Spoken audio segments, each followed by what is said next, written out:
नमस्कार। नवग्रहों में शनि ग्रह का बड़ा ही महत्व है। अधिकांश लोग शनि ग्रह से भयभीत होते हैं क्योंकि जब शनि की महादशा आती है तो प्रायः ये माना जाता है कि व्यक्ति को असहनीय कष्टों का सामना करना पड़ता है, उसको दंड मिलता है विभिन्न प्रकार से और वो परेशानी में पड़ता है। कहते हैं भगवान श्री राम को जब वनवास हुआ तो उनकी भी शनि की महादशा चल रही थी। इस ग्रह के प्रभाव से कोई नहीं बच सकता। हाँ, जिनकी राशि का शनि स्वामी होता है थोड़ा वो जरूर प्रोटेक्टेड महसूस कर सकते हैं अपने को। इनसे बचने का सीधा सा उपाय है कि आप न्यायप्रिय हों, अपने से छोटे, गरीब और कमज़ोर लोगों के प्रति आपकी दया दृष्टि हो, सहानुभूति हो, उनके प्रति सहयोग और सम्मान की भावना हो।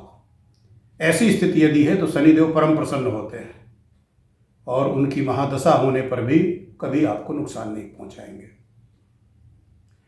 शनिदेव से और जो जुड़ी हुई चीज़ें हैं कि पीपल के वृक्ष में दीपक रखा जाए, उनको जल दिया जाए। ऐसा क्यों है? ये प्रश्न आता हो लोगों के मन में कि शनिदेव की शांति से, शनिदेव को प्रसन्न करने के लिए पीपल वृक्ष, अस्वस्थ वृक्ष भी उसको कहते हैं। भगवान श्री कृष्ण ने गीता में अपने को जो अपनी विभूतियों का वर्णन करते हैं उसमें अपने को अस्वस्थ वृक्ष बोलते हैं, जिन्हें हम लोग साधारण भाषा में पीपल कहते हैं, जो तुलसी के बाद सर्वाधिक ऑक्सीजन उत्सर्जित करता है और इसीलिए उसको पूज्य भी माना गया है तुलसी की तरह। तो मैं बोल रहा था कि पीपल वृक्ष का संबंध कहाँ से शनिदेव से जुड़ा। तो आप सब जानते हो कि देवासुर संग्राम के दौरान जब असुर देवों पर भारी हो रहे थे और देवताओं को जीत का कोई उपचार नहीं मिल रहा था, उपाय नहीं मिल रहा था, तब उनको सलाह दी गई कि यदि दधीचि जैसा तपस्वी अपनी अस्थियां दान कर दे, उन अस्थियों से जो हथियार बनाए जाएंगे, जो शस्त्र बनाए जाएंगे, अस्त्र शस्त्र बनाए जाएंगे, उनसे ही दैत्यों का, असुरों का नाश हो सकता है। ये निवेदन लेकर के स्वयं देवराज इंद्र दधीचि ऋषि के पास गए। उस समय दधीचि ऋषि की आयु मात्र 36 वर्ष से थी। हालांकि जिन चित्रों में हम महर्षि दधीच का चित्र देखते हैं वो अत्यंत वृद्ध लगता है, 100 या उससे अधिक वर्ष की आयु के व्यक्ति होंगे, लेकिन ऐसा नहीं है। ऋषि अपनी पूर्ण युवावस्था में थे, 36 वर्ष की आयु थी उनकी। और इंद्र ने निवेदन किया कि प्रभु, आपकी अस्थियों की हमें आवश्यकता है, उनके बिना हम इन दुष्ट दैत्यों का विनाश नहीं कर सकते, हमने सारे उपाय कर लिए। ऋषि मुनियों, महात्माओं, संतों का जीवन ही परमार्थ के लिए होता है। उन्होंने कहा ठीक है, यदि मेरे त्याग से, मेरे शरीर के त्याग से इतना बड़ा कार्य देवों का हो सकता है तो मैं सहर्ष तैयार हूँ। और उन्होंने गाय से अपने शरीर को चटवा करके और पूरा अस्थिपंजर मात्र हो गए। उन अस्थियों से विभिन्न प्रकार के अस्त्र शस्त्रों का निर्माण हुआ। इंद्र के वज्र का निर्माण हुआ, जो आप लोग देखते होंगे वो जैसे मानो की फसली होती है, उस तरह का इंद्र के वज्र का आपने आकार देखा होगा। दधीचि ऋषि की फसली है। अन्य बड़े महत्वपूर्ण प्रभावकारी धनुष बने, जिसमें एक अजगो बना, जिसको भगवान श्री राम ने जनक की सभा में जिसको तोड़ करके माँ जानकी से विवाह किया। भगवान परशुराम के पास जो सारंग धनुष था, जो बाद में भगवान परशुराम जी ने श्री राम जी को दिया, जिससे रावण का वध हुआ बाद में, वो भी उसी से बना। इस प्रकार से अनेक अस्त्र शस्त्रों का निर्माण हुआ। उनकी जो पत्नी थी दधीचि ऋषि की, जब पति ने अपना शरीर त्याग दिया तो सुवर्चा और सुभद्रा नाम मिलते हैं। हालांकि अन्य ग्रंथों में कुछ अन्य प्रकार के भी नाम मिलते हैं। इसमें दो तरह की बातें मिलती हैं। एक तो ये मिलता है कि वो गर्भवती थी और उन्होंने अपने गर्भ को विदीर्ण करके उसमें जो शिशु था उसको निकाल करके पीपल के वृक्ष के कोटरे में रख दिया। आपने अगर बड़े पीपल के वृक्ष को देखा होगा तो उसमें तने के आगे से जहाँ शाखाएं निकलती हैं तो ऐसी जगह बन जाती है, कोटर टाइप के निर्माण हो जाते हैं। कोठरी से कोटर शब्द बना है। और कुछ लोग कहते हैं कि उस समय 3 माह की आयु थी उनके पुत्र की। कुछ भी हो, बालक और शिशु अबोध था, असमर्थ था। उस अवस्था में सुभद्रा ने अपने पति के वियोग में पत्नी धर्म का निर्वाह करते हुए स्वेच्छा से अपने प्राण त्याग दिए और इस बच्चे को पीपल के कोठरे में रख दिया। अब यह बच्चा पीपल के ही फल खा करके, जो छोटे छोटे फल पीपल के होते हैं, मीठे मीठे होते हैं, गूलर फल की तरह ही बहुत छोटे होते हैं, उसको खाकर यह बालक बड़ा हुआ। और एक बार महर्षि नारद, देवर्षि नारद, ब्रह्मर्षि नारद घूमते हुए वहाँ से गए, दोनों का आपस में परिचय हुआ।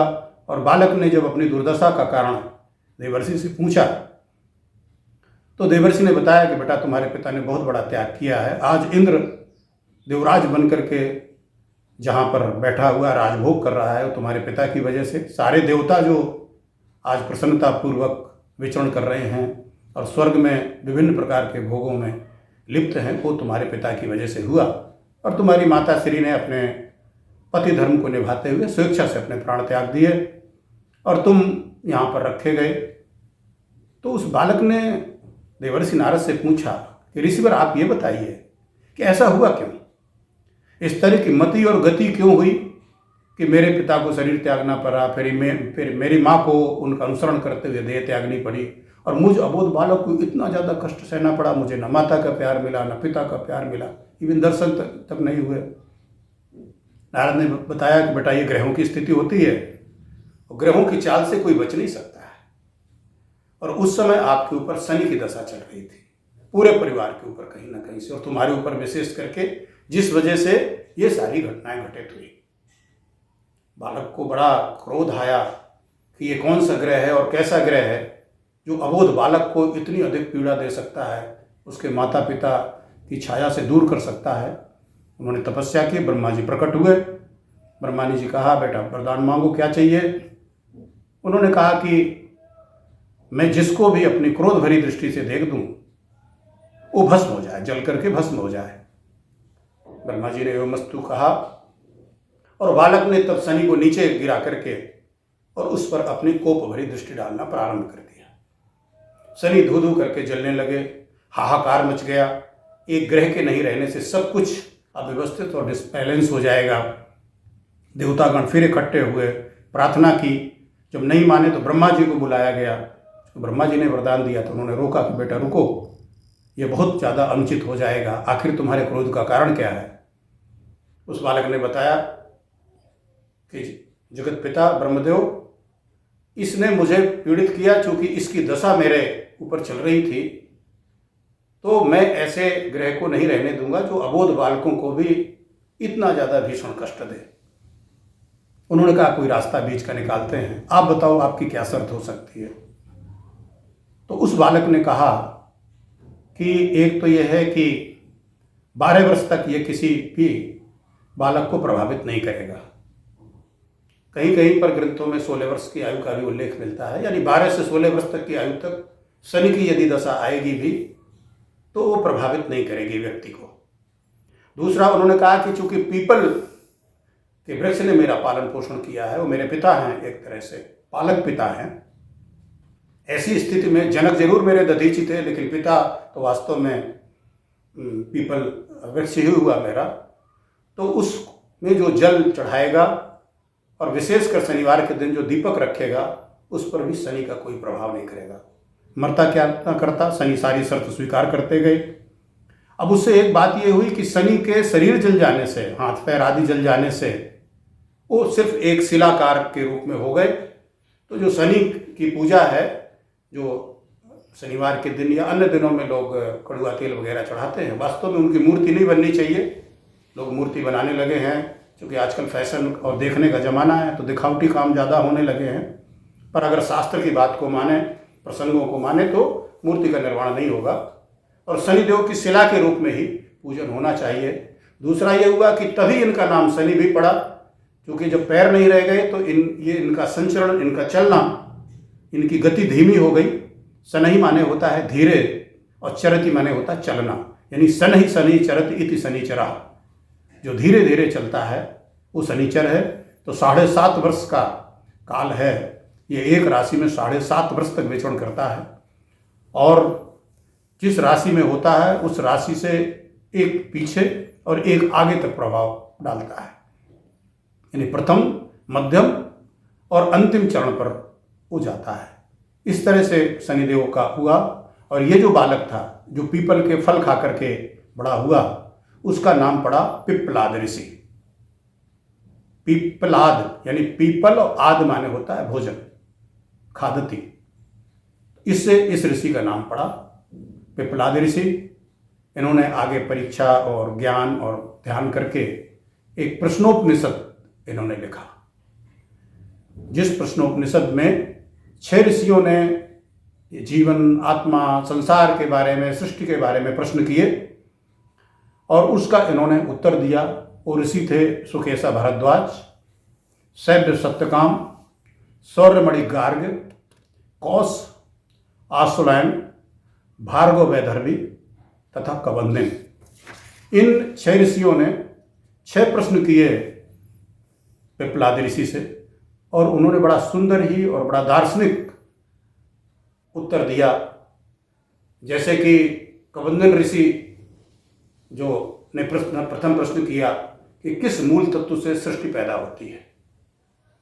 पिप्पलाद ऋषि ने उत्तर दिया चेतन और अचेतन दो को मिलाकर के इस सृष्टि का प्रारंभ हुआ है। जो मैथुनी सृष्टि है वो चेतन और अचेतन के सम्मिलन से हुई है। प्रजापति ने रई एवं प्राण, रई बोलते हैं अचेतन को और प्राण बोलते हैं चेतन को, इन दोनों से मिलाकर के सृष्टि की रचना हुई। भार्गव वैदर्भी ने दूसरा प्रश्न किया कि सृष्टि की धारणा किन देवताओं के द्वारा होती है, यानी इस सृष्टि का धारण कौन से देव करते हैं। पिप्पलाद ऋषि ने उत्तर दिया कि प्राण देवता ही इस सृष्टि को धारण करते हैं। यानी जब तक प्राण है, प्राणों के यदि विभिन्न स्तर हैं, तो जब तक प्राण है तब तक ही इस सृष्टि का धारण होगा, प्राणों के बिना नहीं। तीसरा प्रश्न कौश औसलायन ऋषि ने किया और उन्होंने पूछा कि प्राण की उत्पत्ति कैसे होती है। पिप्पलाद ऋषि ने उत्तर दिया आत्मा से। सौर्याणी गार्ग ने चौथा प्रश्न किया कि स्वप्न में जागृत तथा निद्रित कौन रहता है। पिप्पलाद ऋषि ने उत्तर दिया आत्मा, यानी स्वप्न के समय में सब कुछ सो जाता है, सभी कुछ निद्रा में विलीन हो जाते हैं, केवल आत्मा जागृत रहती है।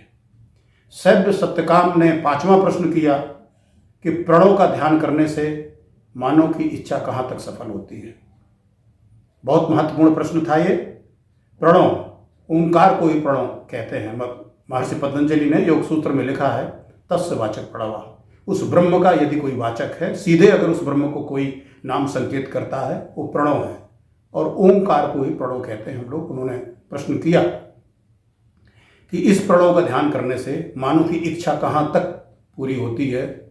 उत्तर मिला सदैव प्रणव ध्यान करने वाला मनुष्य आत्मज्ञान प्राप्त कर अमरता को प्राप्त करता है। यानी जो ओंकार का ध्यान करेगा, सर्वदा ध्यान करेगा, उसके ध्यान में मग्न रहेगा, उसको आत्मज्ञान के साथ साथ अमरता की प्राप्ति होगी।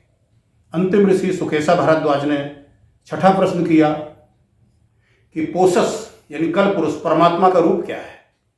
पिप्पलाद ऋषि ने उत्तर दिया कि वो हर एक व्यक्ति के शरीर में निवास करता है, जिसके कारण वो सर्वव्यापी है। बहती गंगा जिस प्रकार समुद्र में विलीन हो जाती है, उसी प्रकार समस्त सृष्टि उसी में विलीन ही हो जाती है, केवल पुरुष शेष रहता है। इस ज्ञान की प्राप्ति पर मानव को अमरता प्राप्त होती है, वही परब्रह्म है। इस प्रकार से प्रश्नोपनिषद में 6 महान ऋषियों द्वारा 6 अति महत्वपूर्ण प्रश्न पिप्पलाद ऋषि से किए गए, जिसका उन्होंने समाधान किया। अथर्ववेद में एक पूरी शाखा ही पिप्पलाद शाखा नाम से है। तो उन जो महादेहदानी दधीच ऋषि की जो संतान थी, उन्होंने अपनी तपस्या के बल पर विपरीत परिस्थिति होने के बावजूद भी इतने बड़े ज्ञान ध्यान के साथ ही इतना बड़ा सृष्टि का परोपकार किया। प्रसिद्ध 18 उपनिषदों में प्रश्न उपनिषद की रचना करके, जिसका आदि शंकराचार्य जी ने जिसका पर व्याख्या की है, टिप्पणी लिखी है, और इसके साथ साथ उन्होंने 16 वर्ष तक के बालकों को शनि की महादशा से मुक्त होने के लिए भी कार्य किया और सारे संसार को, सारे मनुष्यों को एक उपाय बताया कि यदि शनि की दशा आती है तो आप न्यायप्रिय सदैव तो रहिए ही, वैसे भी रहना चाहिए हमेशा जीवन में, अपने छोटों के प्रति दया का भाव, सहयोग का भाव, सहानुभूति का भाव सर्वदा होना चाहिए। लेकिन उन्होंने ये भी कहा कि उनकी भी मुक्ति का सर्वाधिक सरल और सस्ता जो उपाय है वो यही है कि पीपल के वृक्ष को जल दें और तेल का दीपक दिखाएं। आज तरह तरह के तंत्र मंत्र और उपाय शनि की दशा काटने के नाम पर विभिन्न स्वार्थी समुदायों द्वारा बताए जाते हैं, लेकिन हमने जो जिक्र किया है शुद्ध शास्त्रीय मत में, वैदिक मत में, जो हमारे ऋषि मुनियों ने जो समाधान बताए हैं, जो सभी के लिए सुलभ हैं और सस्ते हैं और सुगम हैं, उनका मैंने यहाँ विवेचन किया। जय हो शनि महाराज की, जय जय सीताराम।